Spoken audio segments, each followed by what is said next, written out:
Okay, my Disney cruise booking window opened. If you weren't following the first video, I discussed that we are taking our first Disney cruise. We are veteran cruisers for other cruise lines. This is our first Disney cruise, and so going through the process and kind of walking people through who have not gone through it before, and the differences that I've seen between the cruise lines, and just some things to look for whenever you're booking.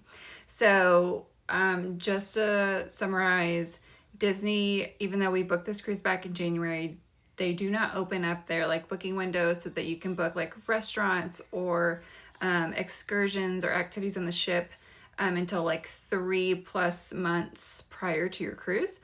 And so that for us opened, and so we were able to actually see everything that's available. There is no way to see what is actually available on your cruise or the prices or anything like that, other than maybe talking to people who have done it. But there's no way that where you can go see or catalog what to expect. So it's all very new when you open it, and you just have to be like mentally prepared. Now, we booked this cruise with a travel agent, and so she was able to give us some insider information, some pieces that if you booked on your own, you may not have had. And so we knew going into it that we wanted to do like an adult only, either the dinner or the brunch, which we got the brunch. But a lot of the things book up really, really, really super fast. So like the Bibbidi Bobbidi Boutique goes really, really fast, and there's only like limited slots for those. And this is, mind you, this is like a 4-night cruise. Like it's a quick cruise, so there's not a lot of time. So that's why things go really, really quick.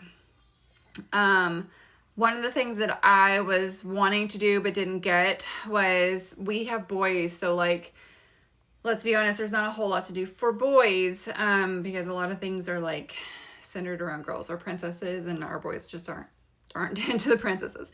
So one of the things I wanted to do was, for the Pirates Night, I wanted to be able to do the dress up. They do in the boutique, the Bibbidi Bobbidi Boutique, they do have a pirate dress up time. Which would be, they have it for girls, but they also have it for boys. And so I wanted them to be able to just like maybe get their makeup done or something fun with that. But the only slot was at like 8 p.m. and that would have just been a waste because the party starts so much earlier. Side note, if you go on this cruise, there is a Pirates theme night. So it's kind of a big thing. Everybody dresses up, and there's a big, just the whole night is a pirate theme. So I'm glad for that, because that is definitely something my boys would love. I would have liked, but I'm going to keep checking. One of the things I did notice, when you're booking for things, you don't have to pay for them up front. So even though we went in and we selected some things, we didn't have to pay for them. So that surprised me, because so in the past cruises that I've done, you have to pay for them. Now, we did pre-book some alcohol. Disney does not have alcohol packages, so they don't have like an unlimited beverage package type of thing that you use at the bars. But you can pre-purchase like a 6-pack of beer, pre-purchase wine or Trulies. There's kind of a variety of things. So I did pre-book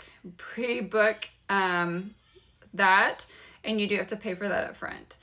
Some other things that we're doing a tasting. So they have a selection of tastings, whether it's a bourbon tasting, they have a margarita tasting, I guess tequila, they have a mixology class, they have mojitos, so they do have those things for adults, so we are doing one of those. It does open up things like, and I'll show you some videos when I should be going through videos with this, for like the nursery, and it shows you all the excursions. We're opting not to do an excursion just because it's such a short cruise, and Progresso is a very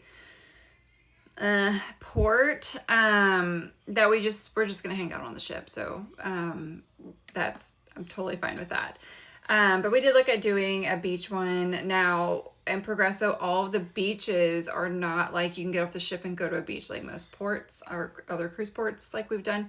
A lot of them are 30 minutes to an hour just drive time to get to a beach. But they do have some really cute excursions that are centered around various Disney movies. So some of my favorites, like Encanto, they have themed tours for like an Encanto theme, and they also have like this painting class for like Coco to paint like all the graphics that you see in the movie for the Day of the Dead. So all the colorful, really fun graphics, you can actually paint those. So they do have some really fun things that you could do while you're in port. We're just choosing not to do that. But yeah, so stay tuned. I'm going to follow up with some more things that we're doing kind of along the ways, and kind of just go through the motions. If one of the key things when you do book a cruise, regardless of the cruise line, there's always a Facebook group for your cruise. So if you go in and you just like search in your Facebook groups, like whether it's like Disney or Royal Caribbean, and you put in the dates for your cruise, you'll be able to go into a cruise group of other people who are going on your cruise, and you're able to ask questions.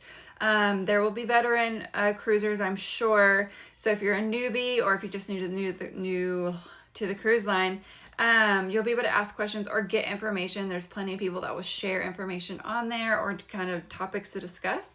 So that's something I always highly recommend to anybody who is cruising.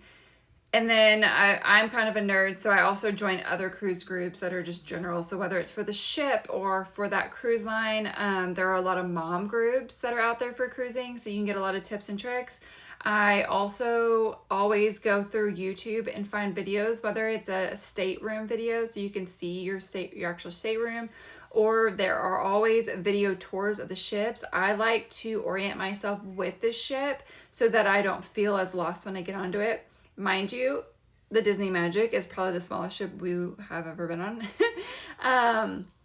So I don't think we're going to get lost on this one. But the larger ships, it's always very helpful to understand where everything is and what floor it's on, so that you can navigate it more quickly and not have to worry about trying to find a map or be pulling up deck plans. So those are some tips and tricks for you. Follow along to see what else we're doing on this Disney cruise, and then our upcoming cruises for next year.